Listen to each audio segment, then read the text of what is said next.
You, wearing a black belt? Oh, yeah. The words cut through the air, dripping with disdain, sharp enough to make even the parents shift uncomfortably in their seats. Every gaze in the dojo turned at once, proud black belts smirking as a quiet girl stepped inside. One teenager, his arrogance loud in every movement of his crisp white gi, sneered again, his tone meant to belittle rather than question. Isla Harper, with her dark curls tied neatly into small braids, stood small and slender, her brown skin glinting in the light.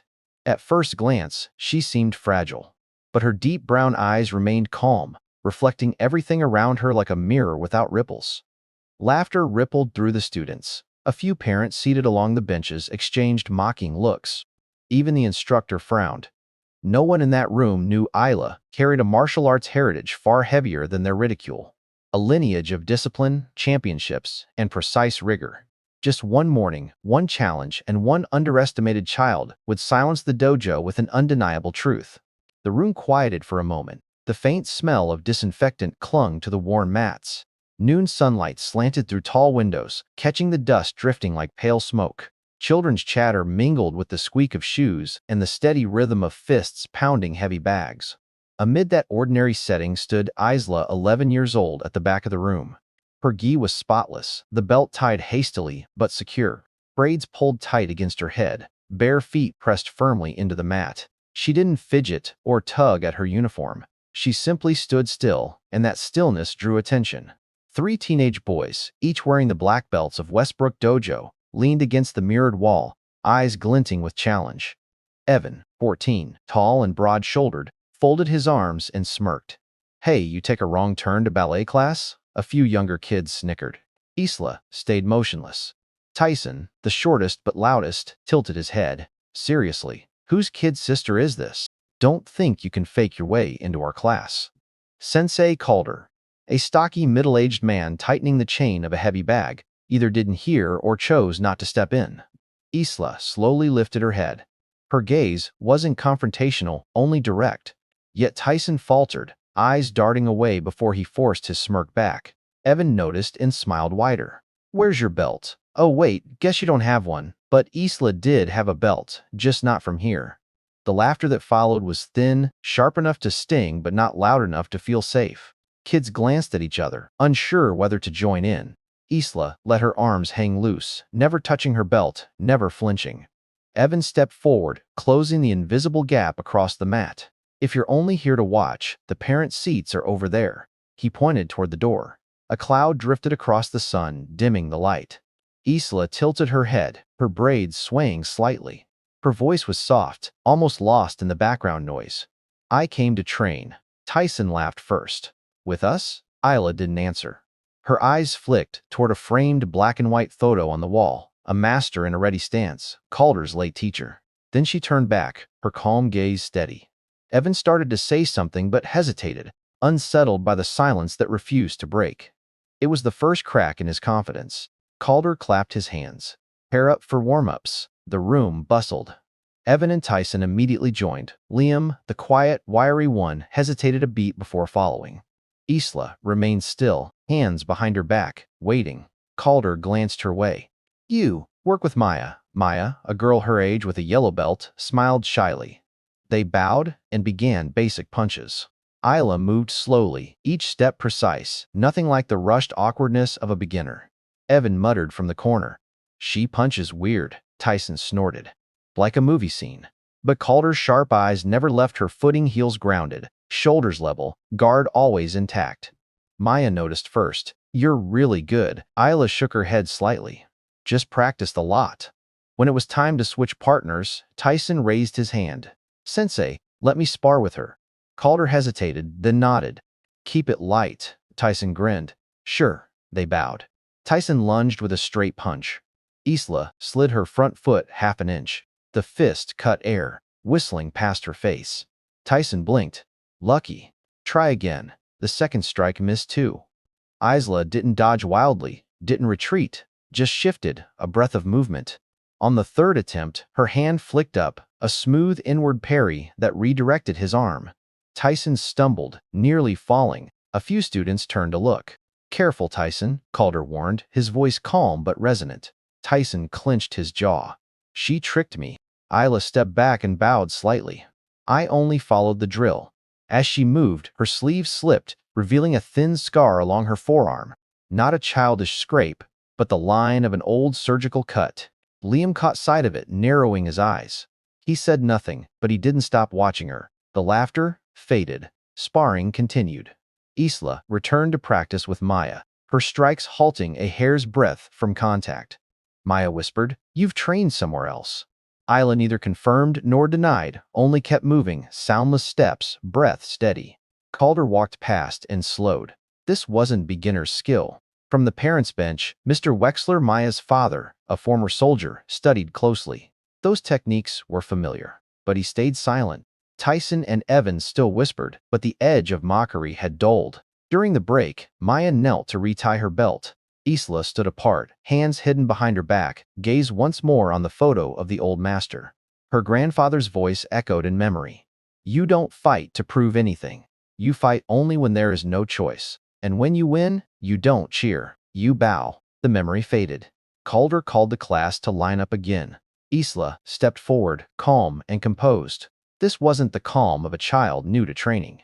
It was the calm forged in countless rooms, under countless eyes, through countless silences endured. Silence, sometimes, was the loudest sound of all. In the mirror's reflection, Liam watched her. This time, he didn't smile.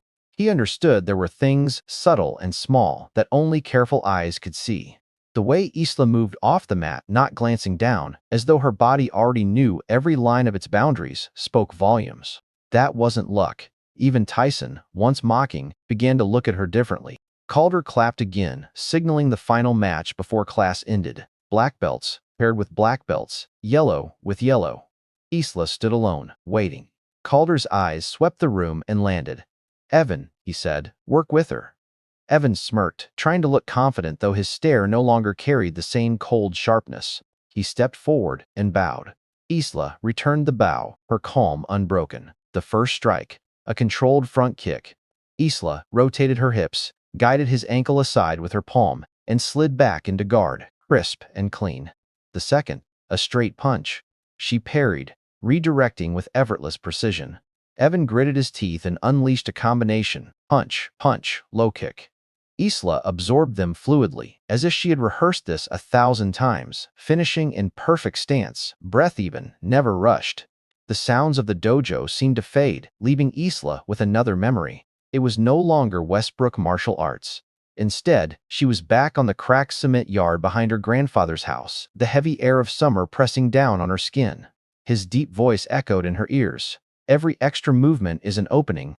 Every wasted breath is a warning." To outsiders, he was just an old man with a few medals stored in a wooden box.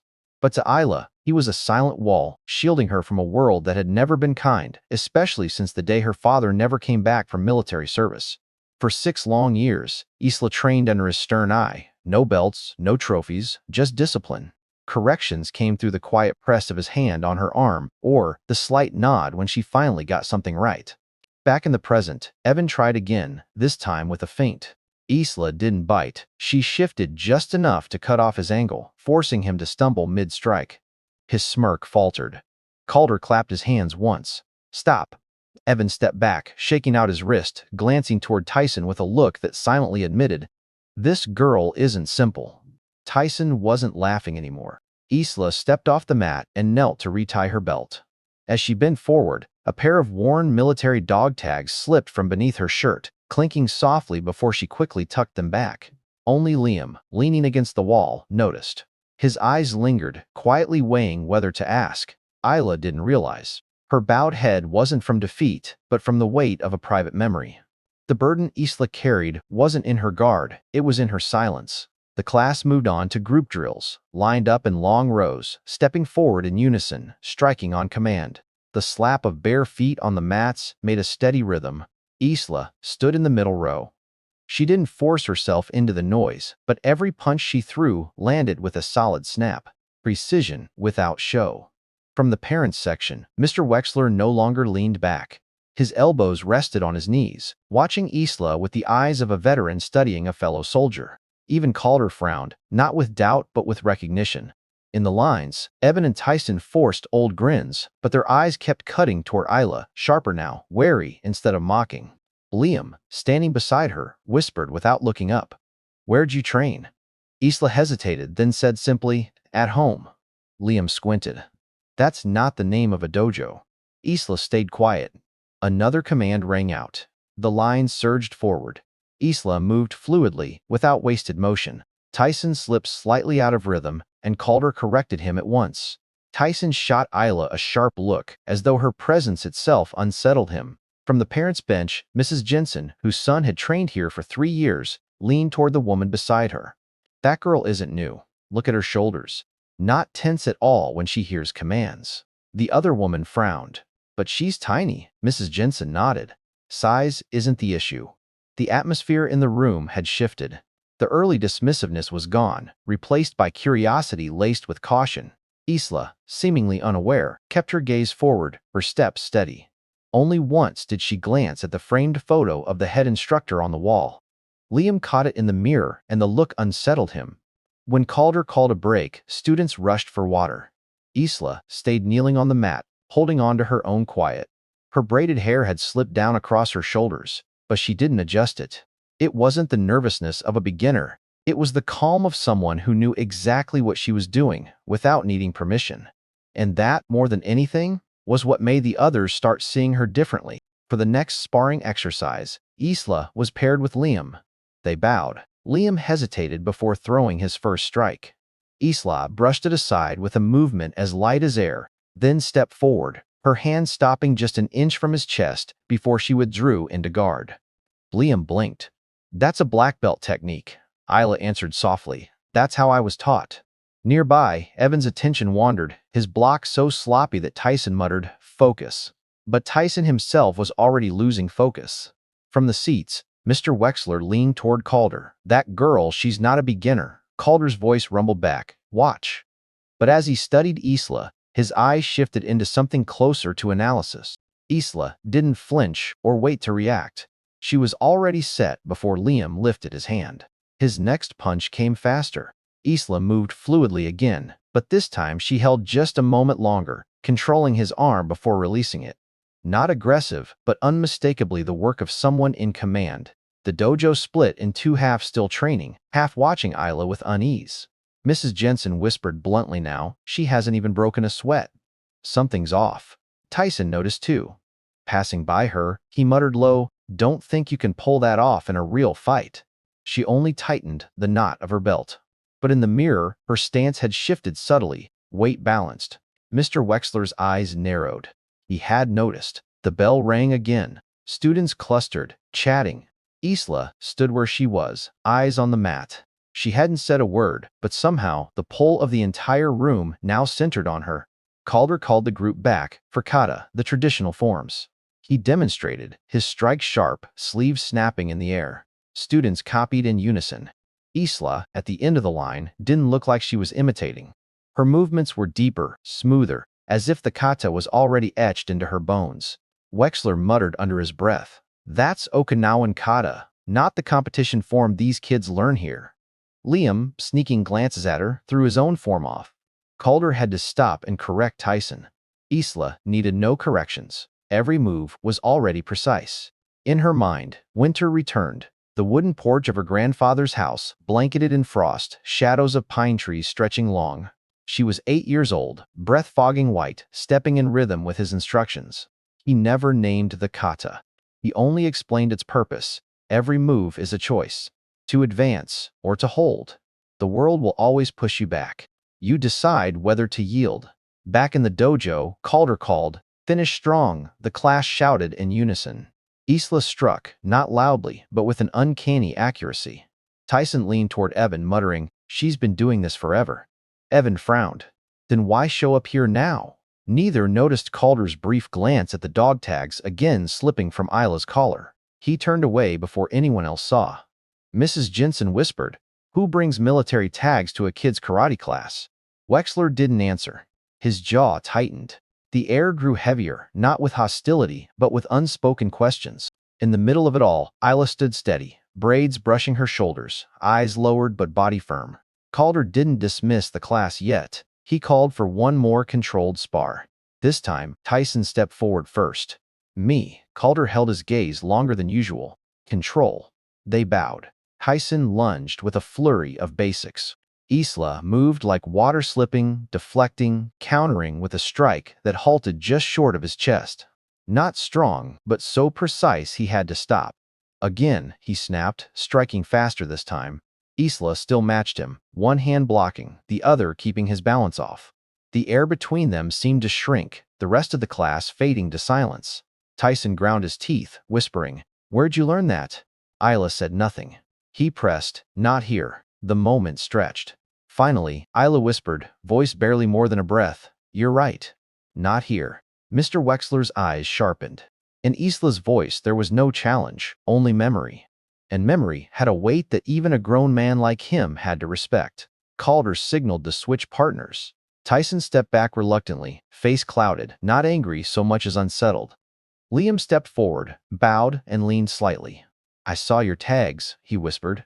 Isla didn't break her stance. "Were they yours?" Liam pressed. A brief hesitation, short but heavy. "They belonged to him," Isla answered softly. Liam didn't ask who him was. He didn't need to. The moment dissolved when Calder clapped, calling the class together. Students quickly formed a wide circle around the center. Calder stepped out, voice deep and steady. "Black belts, demonstrate a combination. Everyone else, observe." Evan, Tyson, and Liam moved forward, standing before the group, running through familiar motions. Yet strangely, the eyes in the room weren't fixed only on them. They kept sliding back to Isla, not because she moved, but because she stood perfectly still, gaze intent, analyzing as if she were measuring mistakes. She wasn't judging, only calculating. Calder noticed. Mr. Wexler noticed too. When Evan's foot slipped slightly on a kick, Calder was about to correct him, but Isla's eyes had already flicked down to the error. Sharp. Exact. Just as her grandfather once did. For a moment, Calder's gaze met hers. No words, only a quiet acknowledgement. He turned away, but the air in the room grew heavier, as if everyone sensed something without yet naming it. The circle broke. Students moved back to the edges of the mat. "Free sparring," Calder called. "Control, respect." Pairs formed quickly. Isla was about to step toward Maya when Tyson cut across her path. "No. This time, it's me." Calder glanced over but didn't intervene. Perhaps he wanted to see what would unfold. The two bowed. Tyson opened with a probing jab. Isla deflected lightly, no effort at all. Tyson smirked, then launched a cross, a low kick, a hook. Isla brushed them aside, quiet, smooth, every strike redirected like water flowing around a stone. From the sidelines, Evan called out, "Stop going easy, Tyson." The air dropped taut. Tyson pressed harder, footsteps heavier, but Isla moved as though she had already seen the attacks before they came. His hook missed. He laughed, uneasy. "Fine then, let's make it real." "Tyson," Calder's voice rang stern, a warning. "I just want to test her," Tyson muttered, but his eyes flashed, hard. "To see if she can actually fight." Eyes drifted from their own drills toward the center. Liam clenched his jaw in silence. Isla lifted her gaze, voice calm. "We're already sparring," Tyson snorted. "This looks like shadow play." "Tyson," Calder warned again, but Tyson leaned in, words sharp. "What's wrong? Afraid? Acting like some master with all your silence." Isla didn't waver. In her mind, her grandfather's voice echoed. "The one who tries to drag you into a fight has already lost. Don't step into the trap too soon." The dojo fell silent. Even the parents waited. Isla looked directly at Tyson. Her words were steady, just loud enough for all to hear. "If I spar with you, then when it's over, you'll apologize." A ripple went through the room. Tyson froze. "What? Apologize?" "Yes," Isla repeated quietly. "You will," Evan burst out laughing. "Take the deal." Tyson forced a grin, though unease flickered in his eyes. He nodded. "Fine." Calder gave a small nod, his voice low. "Control, remember." This time his tone carried weight. The air thickened. The mat seemed smaller, compressed under the focus of every parent, every student. Tyson squared his stance, but his smirk was gone. His shoulders stiff, steps uncertain. Isla faced him, braids swaying, hands relaxed yet ready. She wasn't loud, wasn't posturing, but her entire frame carried a silent command. I see you. I am ready. Calder's gaze swept the circle. His voice gentler than usual. Free sparring is control. Precision. Awareness. Tyson laughed uneasily. Yeah, I get it, but his steps were heavy, slower. Liam leaned toward Evan and whispered, You feel that? The air's different. Evan frowned. Yeah. Like the whole room dipped. Isla shifted slightly small, but enough for the trained eye to notice. Her weight settled, spine straight, shoulders loose. Tyson lunged with a flurry. Isla received him like water, redirecting each strike, letting his force slip past. No sound, only the faint rush of displaced air. Tyson staggered back, blinking. Fast, he muttered, his confidence cracked. Isla moved lightly, silently, like wind over the floor. Calder's eyes flicked toward Wexler. Both men recognized it. Discipline, history, alive in the child's every motion. The dojo fell still. Parents leaned forward. Students froze mid-drill. Time seemed to slow. Isla's eyes dropped briefly to the tag tucked beneath her collar, then lifted back to Tyson. Her voice floated like a breeze. Remember, when it's over, you'll apologize. Tyson held his breath. And in that moment, the dojo understood. This 11-year-old wasn't just practicing karate. She carried a heritage, an authority that demanded respect. The mat was no longer just a place to train. It had become a stage for truth. Isla stood there, gi spotless, posture simple, every breath radiating contained power. Calder watched closely, reading the subtleties, the way she shifted her weight to nullify Tyson's stance, the way her shoulder blades tightened in readiness, the narrowing of her eyes, not with anger, but with absolute focus. In that instant, he remembered the man from years past, Isla's grandfather, the quiet master who once silenced an arena just by standing still. Parents leaned forward together on the benches. One whispered, See it? That girl, she's different. The black belts around the mat stiffened, trading glances. Something was coming. Even Evan, usually brash, felt his chest tighten, as though sensing an unspoken omen. Isla shifted her weight, barely perceptible, but Tyson shivered. He forced his mask of arrogance, though his confidence was thinning. When Isla raised her eyes, there was no anger, no challenge, no need to prove, only readiness. Steady. Resolute. A bead of sweat slid down Tyson's temple. He understood. This was no ordinary sparring match. Isla's presence had altered the weight of the entire room. Even the fluorescent lights above seemed to dim, bowing to the tension strung tight as a wire. Calder stepped back, lowering his hand, letting the moment breathe. Time slowed. Every twitch of a finger, every shift of a foot carried weight. From the far side, Liam whispered to himself, She's just like her grandfather. Isla tilted her head, the slightest movement, like acknowledging a memory without words. It was the stillness before the storm, the place where skill, heritage, and awareness merged into one. No one moved. No one dared breathe too loud. Then, suddenly, Isla sank her stance, not to attack, not to defend, but to be ready. And in that posture, the whole dojo seemed to understand. Whatever happened next would change how everyone saw her.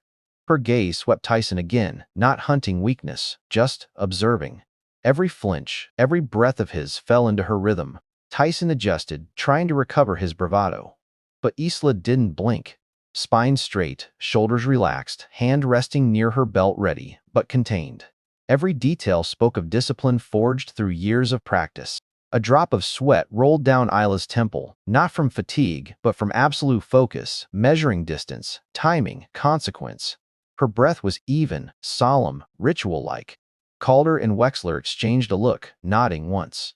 They recognized it, not the awkward silence of a child, but the composure of someone seasoned.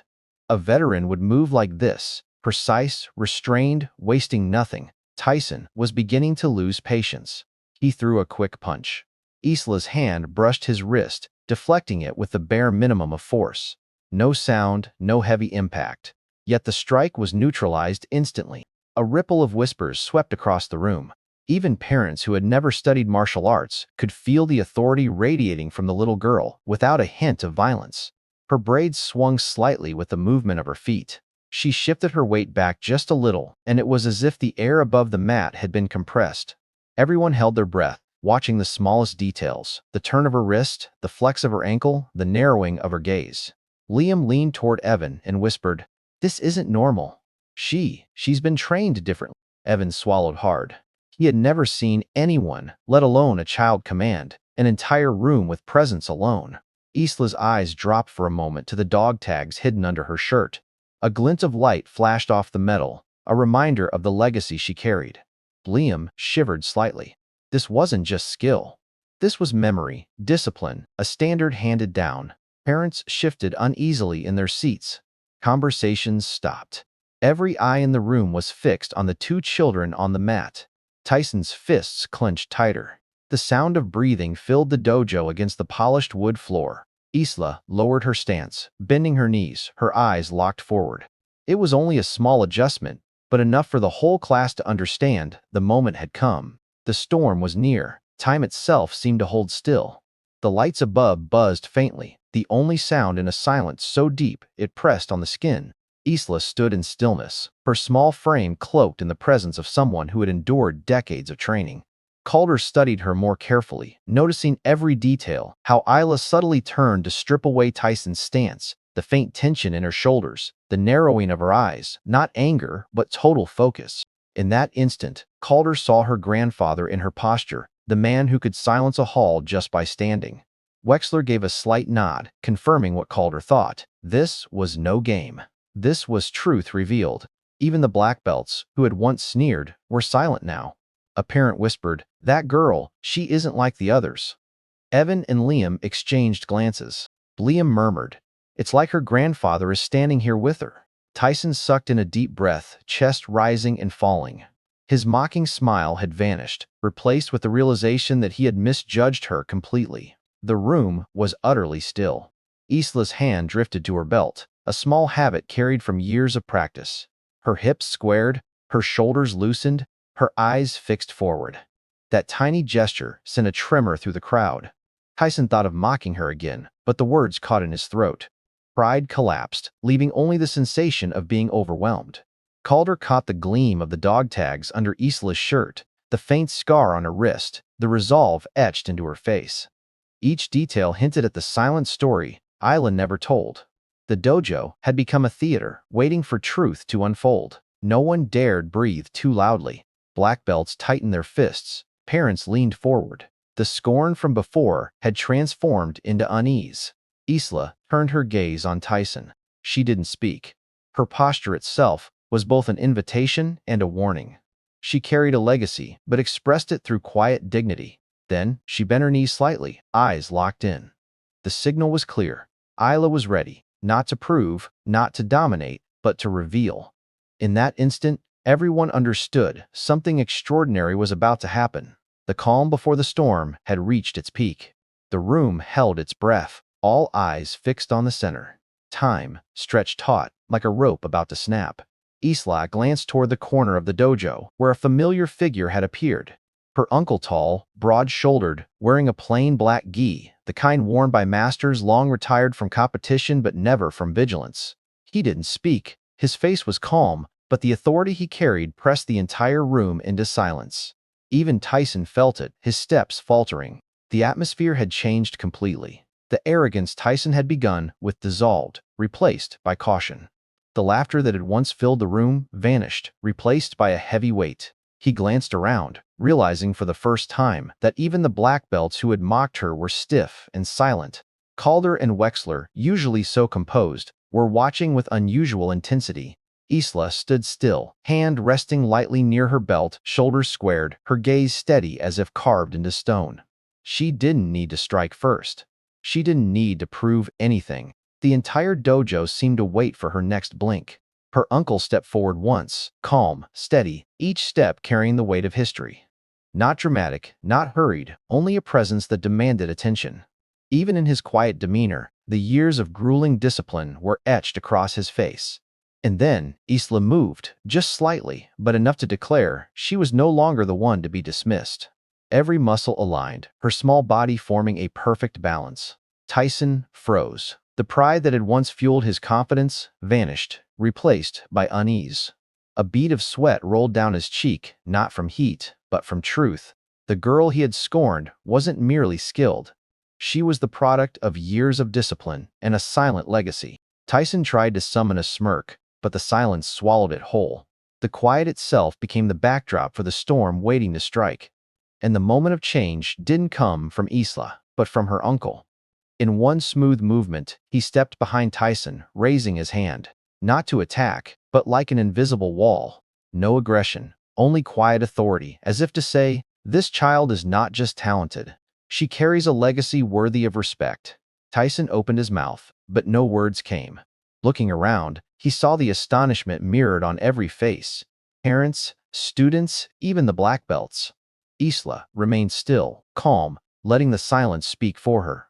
No boasting, no triumph. Her presence, small yet immovable, magnified by the figure of her uncle behind her, cast an aura that filled the room. In that moment, everyone understood. Isla was not just another student. She was a master in miniature.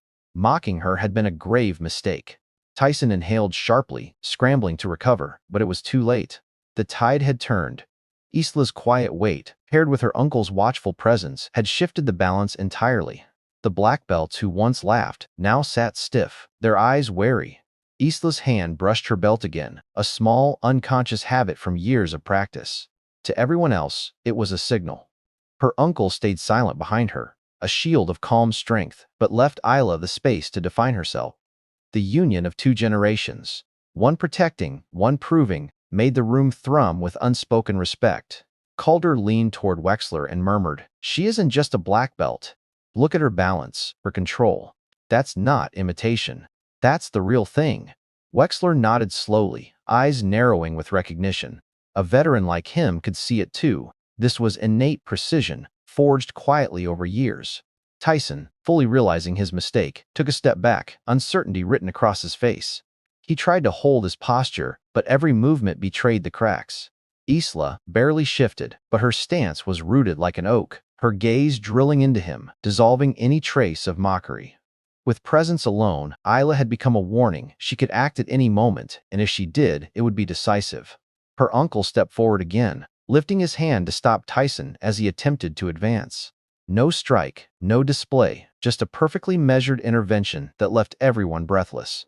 Tyson stumbled, shoulders slumped in embarrassment. He was defeated not by fists, but by discipline and authority. Isla stood her ground, eyes steady, calm. No yelling, no show of force, yet she bent the entire room to her presence. A murmur rose from the back. A little girl whispered to her friend, "She's not just good, she's unbeatable." Every gaze now understood. What they had witnessed wasn't ordinary skill, but the visible tip of a long and ancient legacy. If this story touched you, please give it a like and subscribe to our channel so you don't miss the next one. Share your thoughts in the comments below. We'd love to hear from you. And let us know where in the world you're watching from, because these stories remind us that respect and dignity speak across every culture and every generation.